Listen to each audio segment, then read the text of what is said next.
Hola gente, ¿cómo están? Bienvenidos a otra emisión de tradición del programa, su podcast favorito, La Economía P2P. Otra vez estamos acá con Ian. ¿Cómo estás, Ian? ¿Todo bien? Hola Le, ¿cómo estás? ¿Todo bien por acá y vos? Todo bien, todo tranquilo, acá preparándome para charlar un rato sobre Bitcoin Cash, tomando un café, por cierto, nunca falta. Y bueno, hoy tenemos un tema interesante, como todas las semanas. Ya sabemos que nos gusta traer siempre, cosas de las que quizás normalmente no se hablan. Venimos un poco a tratar de llenar el espacio cripto con información que obviamente sea relevante y que sea positiva y que sea perdurable. Así que antes de arrancar, nos gustaría hacer una breve mención sobre los pasos que se necesitan si vienen escuchando el podcast o si es la primera vez que nos escuchan. Los pasos que hay que seguir para convertirse en un verdadero Bitcoiner, un Bitcoin Casher si se quieren. Cómo hacer para descargar una billetera de Bitcoin Cash y empezar a utilizar esta tecnología, de la cual ya hace varios episodios, creo que este es nuestro episodio número 10, así que ya con este serán 10 episodios de los cuales venimos hablando y venimos promoviendo. Realmente es bastante simple, hace bastante tiempo que ya venimos promoviendo esta tecnología y la verdad es que no podría ser más sencillo el uso. Simplemente lo que hay que hacer es descargar una billetera y adquirir una cantidad, cualquier tipo de cantidad, no importa, de Bitcoin Cash. No sé si Ian querés explicar un poco cómo serían los pasos, vos que estás un poco más familiarizado. Dale. Primero que nada, les vamos a decir que se suman al grupo de Telegram de BCH Argentina, o ponen Bitcoin Cash Argentina y aparece ese grupo de la comunidad. Y ahí siempre la gente te ayuda, ¿viste? Si tenés dudas o algo, siempre hay alguien escuchando y dispuesto a explicar. Una vez que hacen eso, lo que tienen que hacer es, básicamente van a wallet.bitcoin.com. Wallet es wallet.bitcoin.com. Una vez que están ahí, descargan la aplicación. Desde cualquier navegador. Sí, cualquier navegador. Está para Android o para iOS. Se la descargan. Una vez que se la descargan y la inician, tocan en mantenerse anónimo. Es lo primero que te va a aparecer. Si querés conectar con Google, no. Si querés mantenerte anónimo, esa es la opción. Una vez que hicieron eso, básicamente van a los ajustes, que es la ruedita abajo a la derecha, y ponen preferencias, divisas, y en divisas, arriba de todo, seleccionan ARS. Esto va a hacer que se te muestre tu equivalente de Bitcoin Cash en la billetera. O sea, vos tenés una cantidad de Bitcoin Cash, pero que tu balance se muestre en pesos y no en dólares, para que te sea más fácil a vos, si vivís en Argentina, para pensarlo. Si vivís en otro lado, bueno, elegí otra moneda. En nuestro caso, como vimos acá, utilizamos ARS porque es más fácil para el momento de pagar en un comercio, simplemente elegir el monto y no andar pesando en la cotización o el tipo de cambio. Más sabiendo que esto es algo no tan estable en Argentina. Entonces, luego tienen que ir a la opción de copia manual. Van a copia manual de seguridad. Copia manual, creo que dice de vuelta la opción. Y dentro de ahí tocan Bitcoin Cash y les van a aparecer 12 palabras. Estas 12 palabras son su frase de recuperación. Básicamente es la llave de tu casa, es lo único que te hace dueño. Es como la contraseña de tu home banking, pero acá no hay a quien llorar por si perdiste tu contraseña. Básicamente la tenés que escribir y dejarla, digamos, fuera de internet. O sea, no le saques screenshot, no la guardes en las notas del teléfono, no hagas este tipo de cosas. Anotalas físico, en el orden que están, las palabras completas. Palabra 1, tal. Palabra 2, tal. Las 12 palabras. No hay que anotar algunas sí, otras no. Ni una parte de una, ni otra parte de otra no. Todas tal cual están ahí. Esto lo que te garantiza es que si te roban el teléfono, por ese teléfono, cambias el teléfono o lo que sea, vos ponés las 12 palabras, o sea, descargas la billetera, tocas mantenerte anónimo, tocas en el botón más de importar, importás la billetera, pones las palabras y tenés tus fondos de vuelta.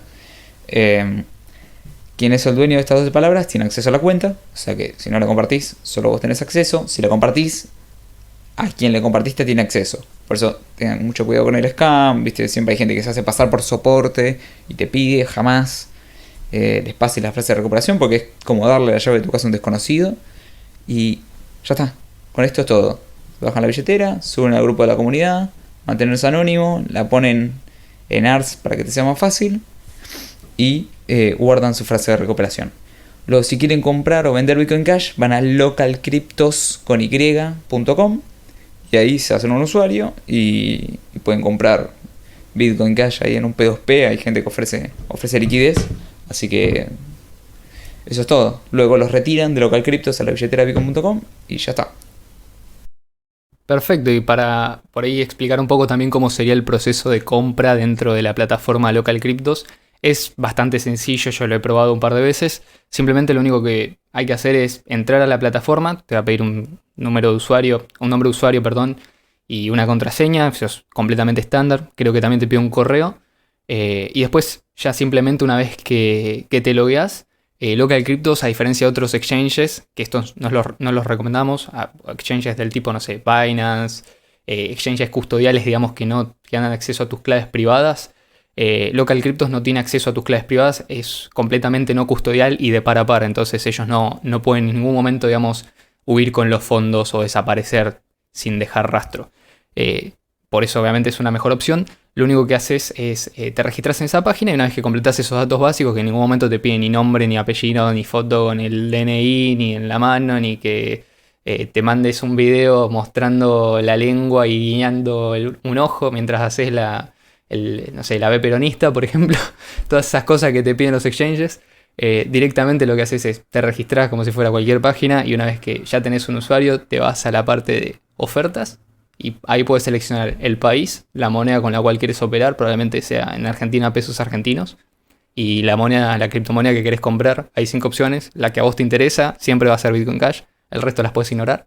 Y después, una vez que ya estés ahí, simplemente elegís la oferta que más te convenga. Vas a poder ver el precio a la cual se está vendiendo y qué diferencia hay con el precio de mercado. La mayoría de los compradores o vendedores tienen un porcentaje que es obviamente una diferencia, que es la ganancia que ellos tienen. Pero incluso, por ejemplo, si querés comprar Bitcoin Cash, podés abrir una oferta vos mismo de compra y, no sé, poner compro Bitcoin Cash al precio de mercado. Entonces alguien que quiere vender sus BCH va y te los vende directamente a vos. Y después el proceso es completamente anónimo, porque lo que se hace es, una vez que abrís un trade o un intercambio, con el otro usuario directamente hablas por un chat que es completamente cifrado, es decir, Local Cryptos en ningún momento ni siquiera puede ver la conversación. Y vos después ahí arreglás, digamos, con las personas con las cuales estás comprando. Entonces, por ejemplo, no sé, si querés pasarle los datos de tu cuenta bancaria para que te transfiera la plata, o te manda los datos de su cuenta bancaria para que vos le mandes los pesos o la moneda que sea, directamente por ahí ya lo puedes hacer a través de ese chat. También hay un sistema de escrow, que igual no lo vamos a explicar, pero básicamente eso es un sistema de seguridad que permite evitar cualquier tipo de estafas o contraindicación. Así que una vez que pagas, se liberan los Bitcoin Cash y directamente ya de ahí lo puedes retirar a la billetera de bitcoin.com, por ejemplo, que es lo que explicó Ian recién. Y ya listo, ya está, ya sos participante de la comunidad de Bitcoin Cash, ya tenés tus BCH en tu poder y solamente vos tenés acceso. Así que, y los compraste sin dar tu información personal. Así que básicamente esos son los pasos. Creo que siempre es importante recalcarlo y probablemente en futuras emisiones siempre lo recordemos con alguna breve introducción, pero como sabemos que por ahí hay gente que se está sumando y que nos empieza a escuchar, bueno, queríamos obviamente darles la información más rápida y más concisa. Pero bueno, reitero esto, si quieren obtener información o si se quedan con alguna duda, se meten al grupo de Telegram de Bitcoin Cash Argentina, que es @bchargentina, y tiran cualquier pregunta por ahí que les vamos a estar respondiendo. Si ven la foto de una persona con un carpincho, le escriben y les contestan, no hay ningún tipo de problema. Así que cualquier cosa estamos a disposición para lo que necesiten, porque nos interesa que la gente siga utilizando este tipo de tecnologías y obviamente queremos que cada vez más personas haya que utilicen Bitcoin Cash. Y bueno, ya habiendo mencionado esto, creo que fue una introducción por ahí que nos quedó un poco más larga de lo esperado, pero valió la pena. Si te parece bien, pasamos con el tema del día de hoy, Ian. Sí, perfecto, pasemos. La idea del día de hoy era tocar un poco el tema de la seguridad, pero no de la seguridad en sí, es decir, cómo funciona, digamos, Bitcoin Cash o el modelo de la criptografía, es decir, no estamos hablando de una seguridad matemática, sino cómo funciona la seguridad según el modelo de incentivos, es decir, la seguridad del sistema en cuanto a largo plazo o al comportamiento de los participantes. Que esto es quizás algo que no se hace tanto hincapié, pero que es muy importante a la hora de entender cuál es el funcionamiento correcto y óptimo de una red descentralizada como lo es Bitcoin Cash o el protocolo Bitcoin. Entonces, para dar un poco la introducción y empezar a adentrarnos en el tema, la idea es esta. Bitcoin, cuando fue diseñado por Satoshi Nakamoto, fue construido como un sistema con un montón de partes y un montón de mecanismos de interacción. Principalmente podríamos dividirlas entre los usuarios que utilizan la red y los mineros que operan y mantienen esa red segura. Es decir, son los que aportan el poder de cómputo y la seguridad y la validación de las transacciones, mientras que los usuarios justamente aportan la actividad económica. Cabe aclarar lógicamente que esta no es una diferenciación estricta, ya que porque por su propia naturaleza los mismos mineros también van a ser usuarios de la red, solamente que la mayoría de los usuarios no van a ser mineros el día de mañana, ni lo son hoy en día, ni lo fueron quizás en el principio, bueno, quizás en el principio sí, los primeros años, pero ya durante los primeros 3 o 4 años ya había una diferencia entre minero y usuario que simplemente se bajaba el cliente de Bitcoin y hacía transacciones. Entonces, una vez que entendemos esto, que hay distintos tipos de participantes, tendríamos que entender cómo opera cada uno. La persona que utiliza la red, es decir, que hace transacciones, está interesada en que las transacciones sean económicas, es decir, que no le salgan un ojo de la cara cada vez que quiera utilizar la red. Está interesado en que sean confiables y están interesados en que sean seguras en el sentido de que no se puedan falsificar y que pueda confiar cuando reciba una transacción. Y por otro lado, los mineros están interesados en básicamente ganar dinero, porque es por eso que entran a la minería haciendo una enorme inversión en máquinas especiales para minar Bitcoin. Para eso obviamente van a necesitar la recompensa del bloque, que también se la llama subsidio o inflación, que originalmente iba siendo de 50 Bitcoins por bloque, después fue disminuyendo, cada 4 años disminuye a la mitad. Actualmente estamos recibiendo una recompensa, o sea, los mineros reciben una recompensa de 6,25 BCH por bloque más las tarifas de las transacciones. Y bueno, también obviamente cobran esas tarifas que son la suma de todas las tarifas que paga cada una de las transacciones. Es decir, vos como usuario por usar la red pagás un pequeño monto en el caso de Bitcoin Cash y con eso directamente subsidias el costo que tiene el minero por procesar tu transacción y lo recompensas por la tarea. Entonces todos ganan. Vos tenés transacciones rápidas, baratas, fáciles y el minero simplemente, bueno, tiene una ganancia económica y además ayuda a mantener la red. Si nosotros estudiamos este modelo de incentivos, nos damos cuenta de que es redondo. ¿Por qué? Porque no hay, digamos, partes que se necesitan de afuera. Es decir, no necesitas a alguien que controle cuántas transacciones hay por bloque o qué transacciones son válidas y qué no. No, directamente son los usuarios que operan directamente con los mineros. Hay una interacción casi que directa y es esa voluntariedad que hay también entre las partes la que hace que este sistema funcione también, porque no hay coerción. Es decir, nadie está dentro del ecosistema Bitcoin Cash de forma forzada, es decir, todos los que están acá es porque quieren estar y obviamente encuentran un valor en participar. ¿Hasta acá querés decir algo, Ian? Sí, una de las cosas importantes para entender es que esto fue diseñado para que a medida que baje la emisión con el tiempo, ese dinero que ganan por la emisión los mineros pase a ser reemplazado por las tarifas que pagan los usuarios. Y hay que entender que este es un proceso largo, pero no tan largo. O sea, es largo pero abrupto en simultáneo. Es una mezcla media rara. ¿Por qué? Porque sí, todavía hay subsidio para las tarifas y ya van más de 10 años. Sin embargo, es abrupto porque cuando sucede el halving, cada 4 años, creo que nos quedan 2 años, si no me equivoco es a principios del 2024, cae a la mitad la recompensa. O sea, cae a la mitad la cantidad de Bitcoin Cash y Bitcoins que se ganan los mineros por bloque. Entonces, digamos que es un proceso fuerte cuando sucede. Sucede cada 4 años, pero cuando sucede tiene un impacto fuerte. O sea, lo que quiero decir es que no hay que esperar hasta el 2140 y algo para que los mineros no vivan más de la recompensa por bloque. No falta tanto. Si lo pensás, en 2 años van a ser 3 y pico. Después en el 2028 van a ser 1.5 más o menos. En el 32 0.7 y ya casi te estás acercando al 0. O sea, deben quedar otros 10 años como mucho hasta que se vea un impacto fuerte. O sea, cada vez que sucede se ve un impacto fuerte, pero para que sea casi 0 faltan 10 años como mucho. No faltan 100 años como te dicen los de Bitcoin BTC. Esto es algo para tener en cuenta. Es un proceso que es más fuerte de lo que parece, va más rápido de lo que parece. Entonces es importante entender el sistema de incentivos. ¿Por qué? Porque es lo que pone en juego el sistema.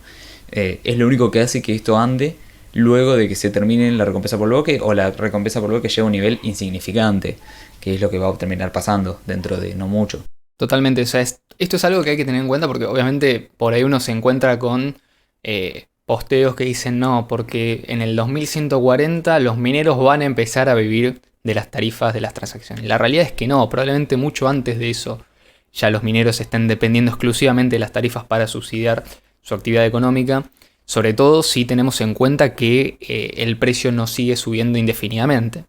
Es decir, hay una cuestión también que tiene que ver con la cotización, si bien en particular no es algo que uno ande atrás del precio, pero sí es importante a la hora de entender, bueno, cuáles son las posibilidades de mantener rentable la actividad económica de los mineros, pretendiendo que ellos aporten la misma seguridad al sistema. Por lo tanto, hay que empezar ya haciendo las primeras diferencias, y una vez que entendimos esto, quizás hacer hincapié en dónde estuvieron los errores quizás en la historia de una parte de la comunidad de Bitcoin, a la hora de entender este modelo de incentivos, y que en definitiva cuáles fueron los cambios que terminaron introduciendo dentro de Bitcoin que perjudicaron ese modelo de incentivos, que perjudicaron justamente la actividad económica de los mineros por un lado, quizás no en el corto plazo, pero sí a largo plazo, y que obviamente, y más visiblemente, perjudicaron a los usuarios. Así que ya podemos ir pasando quizás al grueso del tema del día de hoy, que es cómo se rompieron los incentivos en el modelo BTC o Blockstream de Bitcoin. Entonces, haciendo un poco de recapitulación, recapitulemos un poco, volvamos al año, quizás los primeros años de Bitcoin, los primeros 4 o 5 años de Bitcoin. Todo el mundo sabía que el límite de 1 megabyte por bloque era algo completamente arbitrario, pero también temporal. Es decir, era cuestión de tiempo.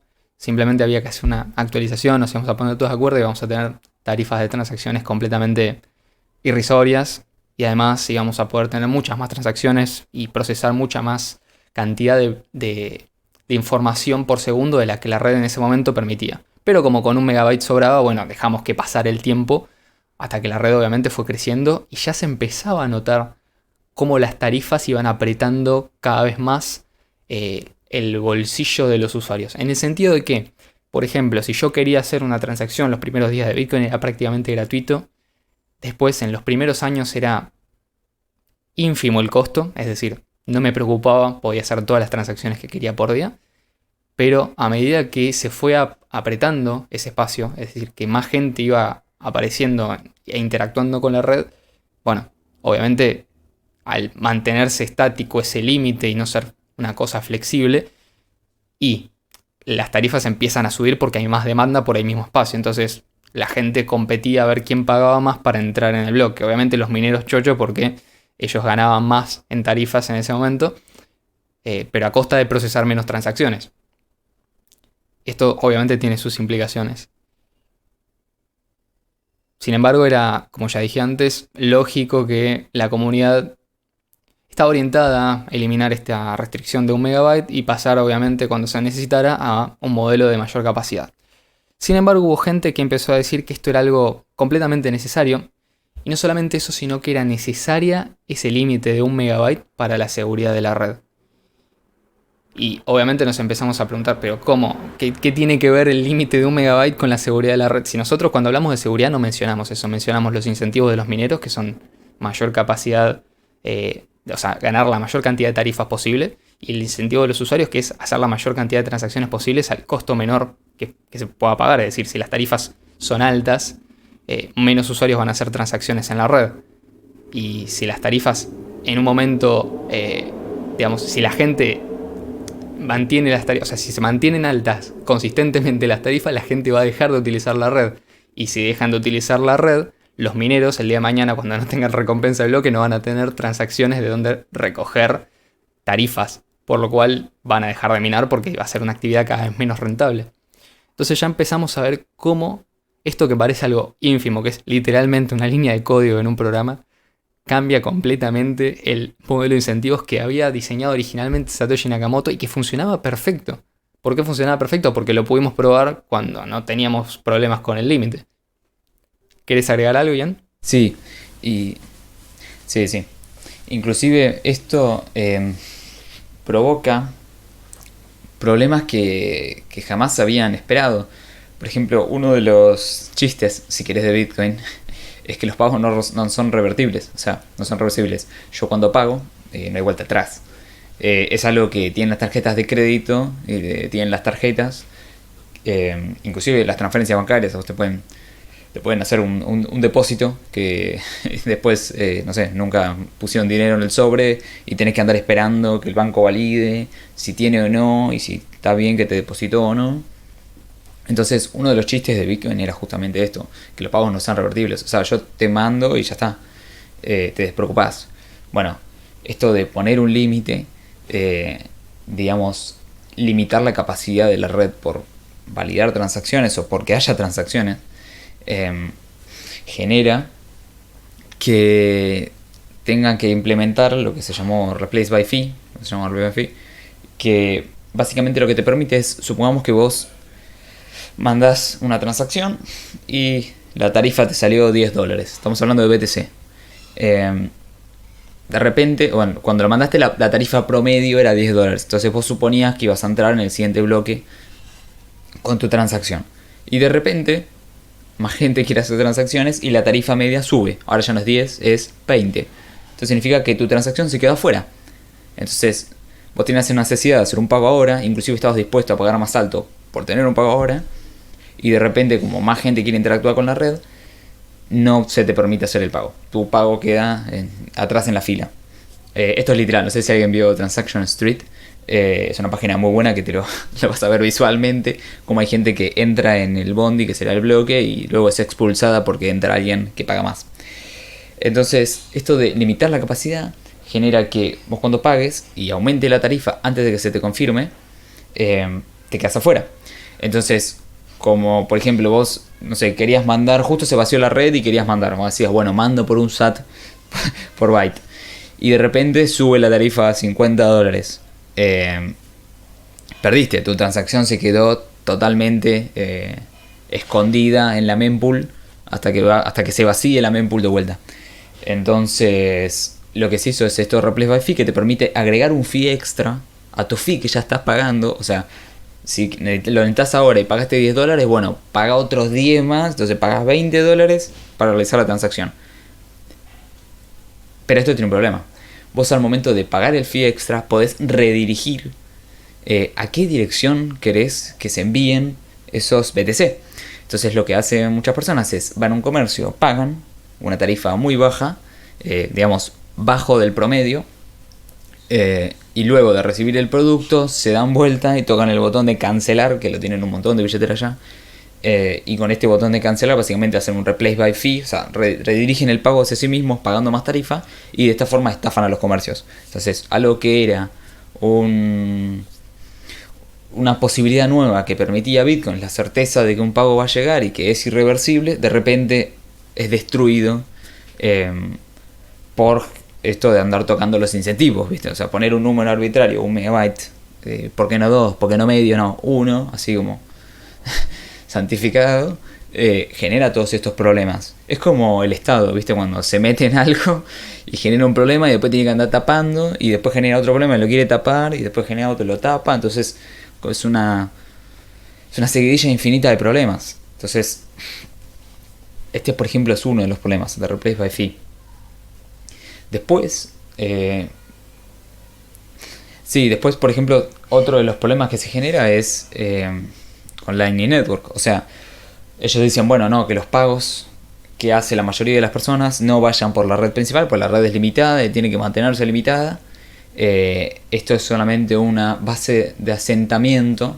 Cuando el white paper, perdón que lo diga, pero no dice un Bitcoin, un sistema de base de asentamiento para canales de pago. Dice peer-to-peer Electronic Cash System. O sea, otra cosa, pero bueno. Ellos creen y quieren que esto sea un sistema de base de asentamiento en el que solamente puedes asentar 7. O sea, podés asentar, pero hasta acá. Ni siquiera es que es un asentamiento ilimitado. Es decir, bueno, asentemos la cantidad de transacciones que queramos. No, solamente 7. Como un número mágico. Solamente 1 megabyte. Que más o menos equivale a 7 o 5, depende de cómo lo veas. ¿Y qué es lo que dicen? Bueno, que todo el grueso de los pagos de la economía sean por Lightning, o sea, por canales de Lightning. Y vos vos cierres y abras los canales usando BTC como base de asentamiento. Entonces, acá tenés varios problemas. Sacando todos los problemas per se que tiene Lightning, que no es el episodio en el que vamos a hablar de Lightning, o sea, corremos este tema para otro episodio. Uno de los grandes problemas que genera esto es que las tarifas que se pagan en Lightning no van para los mineros, o sea, juega en contra del sistema de incentivos que está armado para que a medida que haya más transacciones, o sea, el volumen de las transacciones reemplace la recompensa por bloque. Bueno, si el volumen de las transacciones pasa por otro lado, por Lightning, y no paga a los mineros, ahí estamos viendo que hay un cortocircuito. Cosa que no fue diseñada así. O sea, este cortocircuito está, de nuevo, por andar metiendo la mano donde no hay que meter la mano, tocando lo esencial, que es el sistema de incentivos. Entonces, ellos lo que te plantean es, no, pero sí, cuando ya no haya más recompensa por bloque, los mineros van a poder seguir viviendo de las tarifas. Porque, obviamente, si hay tarifas bajas, no van a vivir de nada. O sea, cerramos la red y ponemos una pizzería. Pero claro, pero si tiene que seguir viviendo la red, va a ser con tarifas muy altas. ¿Cuán altas? Lo necesariamente altas. De hecho, aclaremos una cosa. Ellos, cuando fue la actualización del 2017, cuando digamos Bitcoin se actualizó de 1 megabyte a 8 megabytes con Bitcoin Cash, por el otro lado, digamos, eligieron, digamos, mantenerse en 1 megabyte, pero hacer unas leves modificaciones. Sin embargo, después a los pocos meses, creo, de la actualización del fork, las tarifas subieron a límites que antes nunca jamás habían sido explorados. Es decir, había transacciones que, o sea, el promedio de las transacciones, creo que estaba, de las tarifas de las transacciones, estaba en $50 como poco. Y había transacciones por el tamaño que tenían que llegaban a pagar incluso hasta miles de dólares. Y esto es algo que cualquiera, digamos, puede ir a revisar con un explorador de blog que se mete, digamos, en cualquier transacción de entre diciembre y enero de diciembre de 2017, enero de 2018. Se fija las tarifas que pagaban esas transacciones. Eran una monstruosidad. ¿Por qué? Justamente porque tenían esta limitación. ¿Y cuál fue la reacción de los desarrolladores que habían impedido la escalabilidad de Bitcoin? Digamos, preocuparse porque ahora los usuarios no pueden hacer transacciones. Porque recordamos también que la gente de haber existido Lightning en ese momento tendrían que haber abierto canales de pago pagando tarifas de cientos de dólares. O sea que tendrías que haber abierto un canal de Lightning con, no sé, $2.000 de liquidez para que tuviera sentido como mínimo. Pero más allá de eso, la reacción no fue, digamos, de preocupación porque, ahora los usuarios no pueden usar la red, no pueden hacer pagos. Ahora Bitcoin, digamos, no sirve para nada. La reacción fue, al contrario, una gran euforia y hasta celebración. O sea, digamos, es como, sí, se está cumpliendo nuestra tesis de la gente va a tener que pagar tarifas enormes y esperamos que las tarifas sigan subiendo. ¿A cuánto? No sé, a 200, 300, $1.000 en promedio e incluso mucho más. Y eso va a ser lo que reemplace a la red, a la recompensa de los bloques. Es decir, lo que los mineros van a estar, lo que va a estar soportando la minería, recompensando esa actividad que realizan los mineros, no es digamos, el agregado de muchas transacciones que cada una paga una tarifa, pero que en total, digamos, suman una gran cantidad, sino muy poquitas transacciones, alrededor de entre 1.000 y 2.000 por bloque, pero que cada una paga una tarifa astronómica de miles de dólares. Y esto, digamos, era la expectativa. Y dijeron en el momento, bueno, ya está, ya Bitcoin ahora es una red de asentamiento hecha y derecha, vamos a tener que mantener, digamos, tarifas altas siempre. cosa que digamos después no sucedió. Y esto no necesariamente es algo bueno, ya quizá lo vamos a explicar más adelante, pero sí, digamos, esta es como la reacción y es lo que se espera. Digamos, hay mucha gente que hoy en día cree que se puede utilizar Bitcoin BTC, ¿no? Porque las tarifas, por lo menos al momento de grabar este podcast en abril de 2022, las tarifas están relativamente baratas, digamos menos de $1 por transacción. Sin embargo, esto no significa que se va a mantener así. El día de mañana, si la gente, digamos, tiene sus BTC en una de estas billeteras custodiales o combinadas con Lightning y los quiere sacar de ahí, va a tener que hacer, no sé, magia negra para poder pagar la tarifa de la transacción que va a tener que pagar si la red se llega a saturar. O sea que esto no es un sistema perfecto y a prueba de tontos. Es decir, no es un problema que ya está resuelto como quieren hacer creer algunos, sino que es algo que todavía tienen que responder. ¿Cuál es la solución? Bueno, la solución a largo plazo va a ser empujar a todo el mundo a plataformas custodiales. Te van a decir, nene, bajate PayPal, no jodas. Si en PayPal puedes usar Bitcoin y mandar gratis, ¿para qué quieres usar la red? O sea, no rompa. Te van a decir eso. Y al final, qué loco, inventamos de nuevo el sistema bancario. Es más, creo que hasta ahora estaban tratando de hacer como una especie de stablecoin encima de Lightning, ¿no? Ya me imagino cómo va a funcionar eso, va a ser divino. Pero es como, está pasando lo que decíamos en su momento que iba a pasar si la red no escalaba. Es decir, van a terminar usando servicios custodiales y van a terminar creando el sistema fiat de nuevo encima de Bitcoin. Es como, no, son unos conspiranoicos. Bueno, acá lo tenés, ¿no?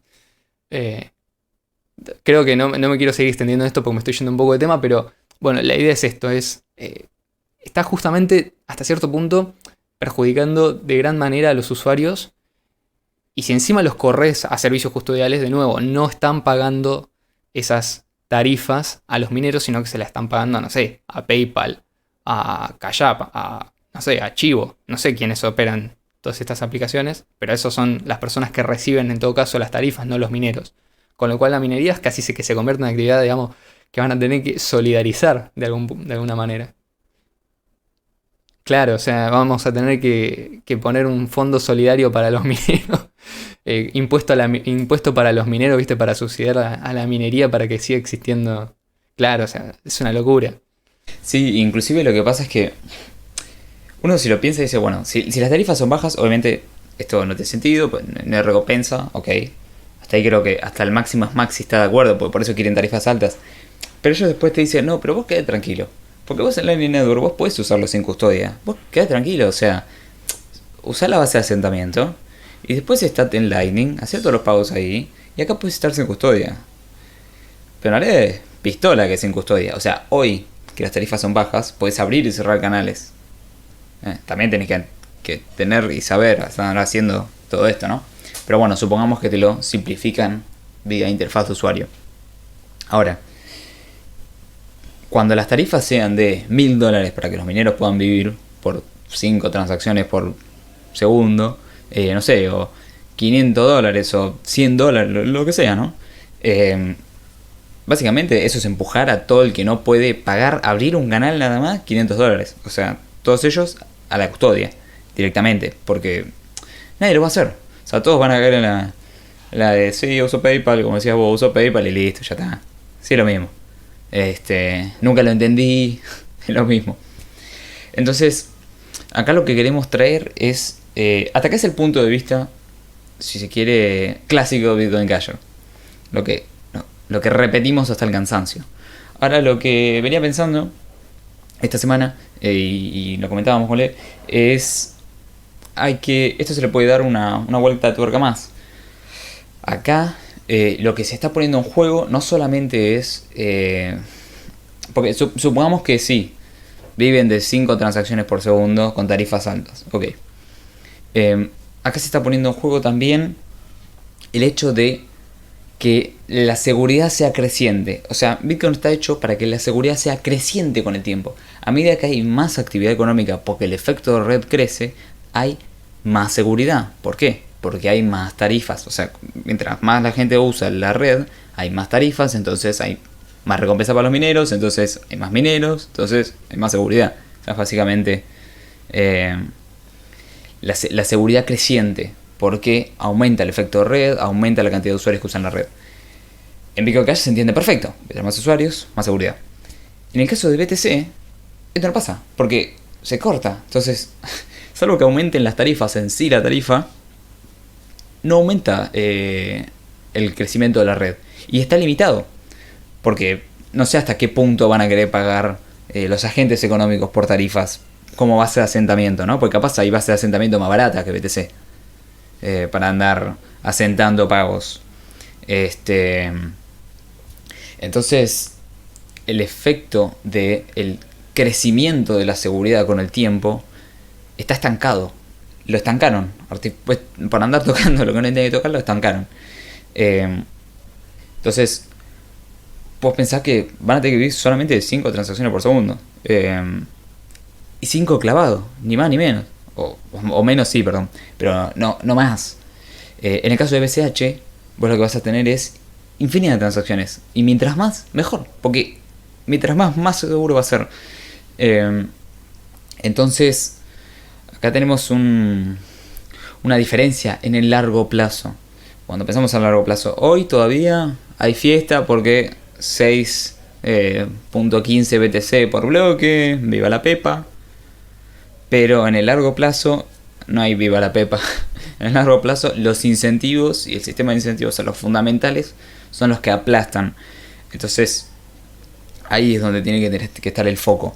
Nosotros tenemos que trabajar en aumentar el efecto de red desde todos sus puntos de vista para que en el largo plazo ganemos esta carrera. Entonces Bitcoin Cash sí permite escalar la seguridad de la red. Y Bitcoin Core o BTC no permite que escale la seguridad de la red. O sea, que cada vez haya más seguridad. Y esto nos trae, sacando este punto que era lo que venía pensando en estos días. Sí, igual me gustaría agregar algo con respecto a eso que decís, que es también un poco quizás añadir, digamos, el punto de vista económico. Supongamos que incluso pretendemos que existan estas milagrosas 5 o 7 transacciones por segundo que paguen miles de dólares en tarifas. Estaríamos suponiendo, digamos, que los, los millonarios o los multimillonarios o los banqueros sean los que hagan estas transacciones on-chain, mientras el resto de los mortales las hacen, digamos, fuera de la cadena, ya sea, digamos, en capas secundarias o en servicios custodiales, que es lo más probable. Pero incluso así, digamos, ¿por qué tendríamos que pensar que estas personas lo harían, digamos, usarían Bitcoin solamente porque es caro? Digamos, yo creo que la mayoría de los millonarios, la gente, digamos, que genera riqueza, no se hace rico desperdiciando el dinero si, como decís vos, existen alternativas más baratas. Inclusive sería desentender las señales del mercado, porque te están diciendo que si vos podés hacer lo mismo por menos, vos estarías asignando mal los recursos y pagaras un extra por un servicio que es de mala calidad. ¿Se entiende? O sea, si vos hoy en día, por ejemplo, tenés la posibilidad de mandar, no sé, 130 millones de dólares a través del mundo usando BTC o Bitcoin Cash, pongámosle que la tarifa hoy es de $1 en BTC y de 1 centavo o menos de 1 centavo en Bitcoin Cash. Incluso así, digamos, ¿por qué lo harías exclusivamente a través de BTC? O sea, tendrías que tener otros beneficios secundarios, pero teniendo en cuenta las cualidades inherentes y no considerando aspectos externos, incluso en ese caso, digamos, tendrías que la asignación correcta de esos recursos sería dirigir esa transacción a través de Bitcoin Cash, no de BTC. Por una cuestión justamente económica, porque los ricos nos hacen ricos desperdiciando el dinero en transacciones de miles de dólares. Digamos, es un privilegio que pocos van a poder entender. O sea, estamos hablando de quizás instituciones financieras que se hagan créditos. Hay un artículo muy bueno que quizás vamos a publicar en algún momento. Pero saliendo de este tema era como que me interesaba hacer énfasis en ese punto de vista económico con respecto a lo que son esas transacciones. Bueno, pero igual si querés asumamos que sí, que van a existir y que la gente va a gastar miles de dólares en hacer transacciones por la cadena. Lo que, digamos, ya lo han hecho. O sea, no sería imposible que lo decidieran hacer en el futuro. Si querés, continuamos con donde lo habíamos... No te quería interrumpir, pero quería agregar esa partecita. Dale, tranqui. Bitcoin, una base de asentamiento para un sistema interbancario. Hablando de efectos a largo plazo, podemos hacer algo que no necesariamente tiene que ser a largo plazo, sino que es algo, puede ser espontáneo, puede pasar en cualquier momento. Algo latente entre Bitcoin Cash, algo que solamente puede hacer Bitcoin Cash eh, y a BTC. Un problema latente que se llama la espiral de la muerte. Básicamente, cuando hay más mineros, digamos, hay más poder de cómputo minando, a las 2016 bloques en BTC, o sea, son más o menos 2 semanas, si los bloques salen cada 10 minutos, es una cantidad de bloques, no de tiempo. Veámoslo así. La dificultad se ajusta para arriba o para abajo, o sea, es más difícil encontrar, digamos, minar un bloque o no, según la cantidad de... O sea, si fue muy fácil en los últimos 2016 bloques ajustar la seguridad, minar el bloque, la seguridad ajusta para arriba, o sea, en los siguientes 2016 se vuelve más difícil que los anteriores, porque hay más gente minando. Y lo mismo pasa al revés. Si de repente es muy difícil y los bloques tardan 20 minutos en vez de 10 minutos, bueno, la dificultad ajusta para abajo. Pero esto es algo que pasa en BTC cada 2016 bloques. En el caso de BCH es por bloque. Entre cada bloque se ajusta la dificultad. Entonces, acá podemos imaginarnos una situación. Algo parecido pasó a esto el año pasado, en menor escala. Hubo un momento en el año pasado en el que Bitcoin Cash subió a 1600. Sí, subió en Bitcoin Cash a 1600 y en simultáneo bajó el hash rate de BTC. Cayó el hash rate. Y estuvieron como 4 semanas en ajustar la dificultad. Sí, un montón. Sí.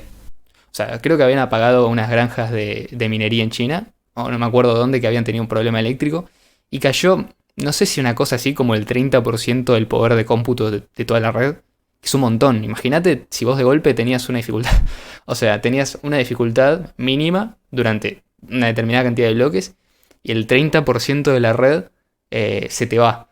De golpe vos te quedaste con que el 70% restante tiene que operar con ese 30% faltante. ¿Qué es lo que termina pasando? Y bueno, tardan muchísimo más en encontrar cada bloque. Entonces el tiempo entre bloques ya no es 10 minutos, es un poquito más. Pero ¿qué pasa si todo el mundo quiere hacer transacciones? Que era lo que estaba ocurriendo en ese momento. En BTC se empezaron a acumular un montón de transacciones y las tarifas se dispararon. Pero una locura, o sea, la gente no podía mover sus bitcoins porque no había nuevos bloques, o los bloques que iban saliendo, digamos, se vendían como pan caliente. Digamos, la gente pagaba tarifas exorbitantes para meter su transacción porque si no, no podía mover su dinero. Esto se dio, claro, en simultáneo, creo que con el crecimiento del precio. Sí, tuviste una bajada en el hash rate de BTC y en simultáneo creció el precio de BCH, entonces inclusive mineros de BTC se pasaron a BCH por una cuestión de que rendía más económicamente. Y lo que tuviste fue que subieron las tarifas en BTC, obviamente porque no se podían validar los bloques. Pero ahora imaginemos este escenario, pero de una forma más abrupta.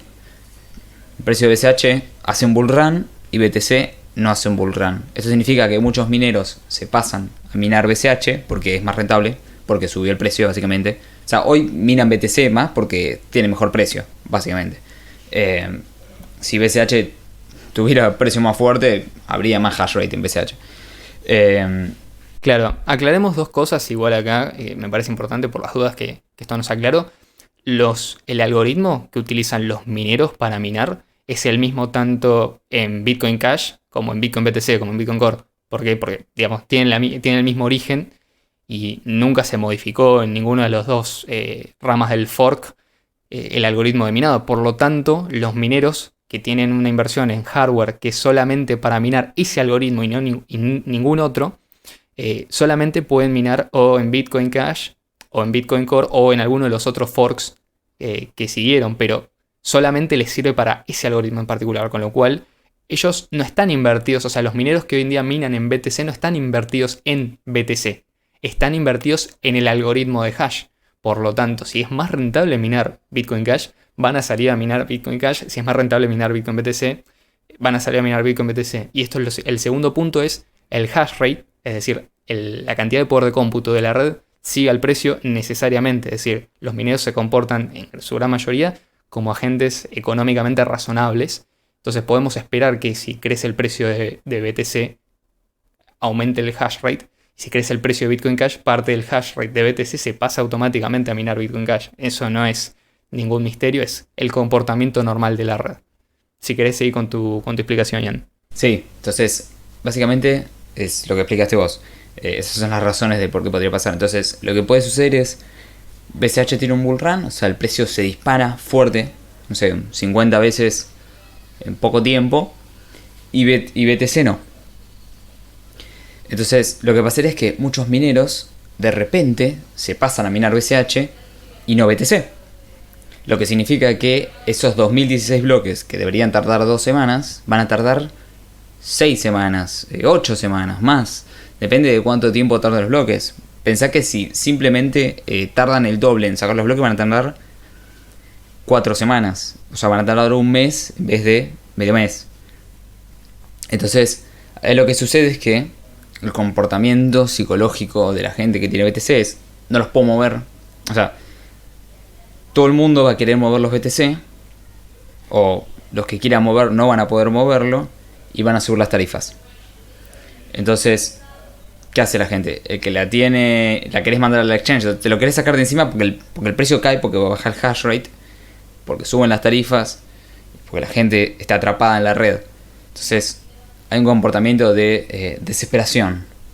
La gente se desespera por mover los BTC, sube más las tarifas porque hay más gente que lo quiere hacer, los bloques no se validan porque no hay suficiente hash power. Entonces empieza la espiral de la muerte. Básicamente, como las tarifas son altas y no se pueden validar los bloques, la gente se desespera, suben más las tarifas, menos gente puede mover, lo mueven y venden quienes están en el exchange. O sea, si vos tenés tus BTC en exchange, los vendés automáticamente porque te querés sacar de encima esto que está siendo, digamos, dañado en algún punto, y tenés un tiempo prolongado de tortura hasta que se vuelve a ajustar la dificultad.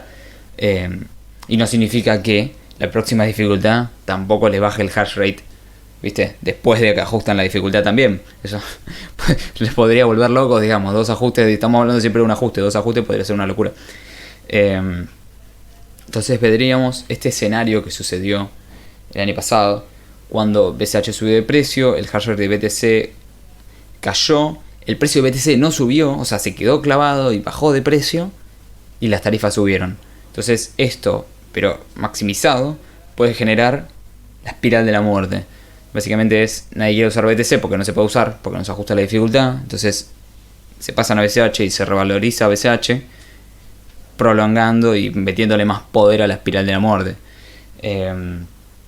Es algo que tranquilamente puede pasar, porque justamente BTC ajusta cada 2016 bloques y BCH entre bloques. Totalmente, incluso esto es lo que quizás sea uno de los mayores miedos y una de las razones por las cuales hasta el día de hoy, incluso varios años después de la actualización de 2017, muchos maximalistas de BTC siguen activamente y públicamente manifestándose en contra de Bitcoin Cash o de la actualización de Bitcoin Cash, siendo que debería importarles lo mismo que les importa cualquier otra criptomoneda de las que están en el ranking. Es decir, su preocupación no está en si Cardano sube de precio, si Monero sube de precio, o si, no sé, Dogecoin sube de precio, porque no les compiten básicamente, es decir, no les compiten en cuanto, no les consumen poder de cómputo. Sin embargo, Bitcoin Cash sí, digamos, Bitcoin Cash se presenta como una alternativa rápida, barata y eficiente al modelo de BTC. Y si la gente empieza a descubrir que el modelo de Bitcoin Cash es efectivo y el precio, por lo tanto, aumenta porque más gente demanda Bitcoin Cash para hacer transacciones en el día a día, bueno, lo más probable que pase es esto, justamente un aumento súbito del precio decae recae el costo en los actuales usuarios de BTC. Por lo tanto, es hasta incluso una de las razones por las cuales yo no tendría BTC a largo plazo. Porque en el caso de una espiral de la muerte, nada me garantiza que yo sea una de las pocas personas afortunadas, si es que sea posible incluso, de que pueda mover sus fondos. Porque tendrías todas las de perder. Tendrías un montón de transacciones que quieren entrar en el bloque, tarifas enormes, menos poder de cómputo y el precio que te juega en contra en todos los exchanges. Mientras que la versión Bitcoin Cash de Bitcoin crece. ¿Por qué? Porque en definitiva están compitiendo dos modelos completamente incompatibles entre sí. Es decir, vos no podés tener el modelo de BTC y el modelo de Bitcoin Cash. Por eso son dos monedas diferentes. En definitiva, lo que terminás haciendo es eligiendo una de las dos. Y una de las cuestiones que me parece interesante que es Bitcoin Cash es peligroso para Bitcoin BTC, pero la existencia de Bitcoin BTC no amenaza directamente la existencia de Bitcoin Cash. Es decir, no hace falta esperar a la espiral de la muerte para que la gente que hoy en día está en BTC adopte Bitcoin Cash. Sin embargo, podemos hoy en día utilizar Bitcoin Cash sin pedirle permiso a nadie y teniendo todos los beneficios de usar una criptomoneda de forma no custodial y alejados en una economía completamente paralela a las economías estatales y los mercados tradicionales, haciéndolo, digamos, hoy en día. Y esto independientemente de la existencia de Bitcoin BTC o no. ¿Y por qué esto es un gran beneficio que tiene Bitcoin Cash que BTC no tiene? Es decir, ¿por qué la existencia de Bitcoin Cash es peligrosa para Bitcoin Core, pero la existencia de Bitcoin Core no es peligrosa para la existencia de Bitcoin Cash? Bueno, justamente porque los mineros son los principales interesados en proteger a la red de Bitcoin Cash de cualquier ataque posible. Y esto no solamente está comprobado por una deducción lógica, sino que está comprobado empíricamente por la historia que tiene Bitcoin Cash. Como ya dijimos hace un rato, el poder de cómputo de la red no está casado con una versión de Bitcoin u otra. Digamos, el minero, si es económicamente razonable, va a minar lo más rentable, no le importa qué es lo que sea. Sin embargo, la mayoría de los mineros son pro PCH. Es decir, tenés la mayor cantidad del hash rate, que hoy en día quizás mina BTC por una cuestión de rentabilidad económica, apoyando la versión Bitcoin Cash de Bitcoin. ¿Por qué? Porque en definitiva es la que mejor se alinea con sus incentivos. Justamente es la que le va a permitir mantenerse rentables la mayor cantidad de tiempo posible. Si los mineros lo que quieren hacer es cobrar la mayor cantidad de comisiones posible, procesando la mayor cantidad de transacciones posible. Ellos no necesitan un límite. El límite es impuesto por el código, pero los mineros no lo requieren para funcionar. Entonces, como los mineros son pro SH, si algún intento de ataque ocurriera por parte de una reducida capacidad de la que hoy en día tiene BTC, bueno, son los mismos mineros los que salen a defender la existencia de Bitcoin Cash. ¿Y por qué digo esto? Porque, lógicamente, como el minero está invertido, va a tener incentivos para salir a defender la red de Bitcoin Cash, incluso aunque no gane tanto como si minara, por ejemplo, Bitcoin BTC. Con lo cual, un ataque del 51% en Bitcoin Cash sería contestado automáticamente por la mayoría de los mineros del algoritmo SHA-256 que defenderían esa red porque es la red en la cual ellos van a estar minando en el futuro cuando la gente empieza a demandar Bitcoin Cash para hacer más transacciones. Entonces, eso por un lado. Segundo, esto ya ocurrió, es decir, los mineros salieron a defender a Bitcoin Cash en el momento que hubo un fork en el año 2018 con Bitcoin SB. Cuando el hash rate era muy parecido entre Bitcoin SB y Bitcoin Cash, los mismos mineros de BTC se pasaban a minar Bitcoin Cash con pérdidas porque era a largo plazo lo que más rentabilidad les iba a dar. Es decir, ellos estaban protegiendo la red sobre la cual quieren minar. O sea, los mineros también buscan competencia, van a buscar tener la mayor cantidad de opciones disponibles para utilizar su poder de cómputo. Y por otro lado, y esto es algo que es notable, a pesar de tener un hash rate que sí, lo vamos a reconocerlo, es mucho más bajo que el de Bitcoin BTC, Bitcoin Cash nunca fue atacado por el 51% de los mineros, o sea, y es muy poco probable que esto vaya a suceder en algún futuro. ¿Por qué? Simplemente porque los mineros no tienen incentivos en atacarse a sí mismos y atacarse la red sobre la cual ellos quieren minar, o atacar el algoritmo sobre el cual ellos están invertidos. Sería una decisión económicamente estúpida, por decirlo de una forma clara y llana. Entonces, ahí tenés la definición la definición, digamos, de por qué Bitcoin Cash representa un peligro justamente por la espiral de la muerte, que es una posibilidad latente.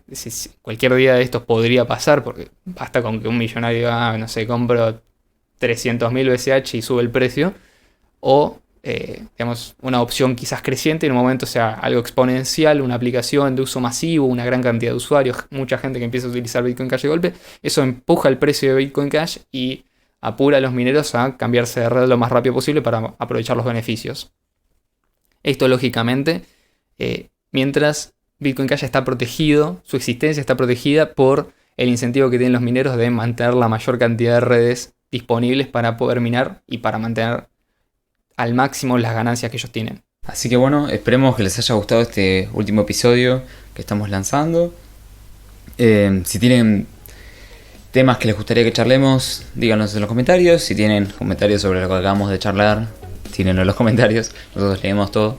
Y muchísimas gracias por escucharnos hasta el final. Así que gracias, Lee, también por todo lo que nos explicaste hoy. No, por favor, un placer. Así que bueno, muchísimas gracias y nos vemos el próximo viernes. Nos estaremos viendo. Hasta luego.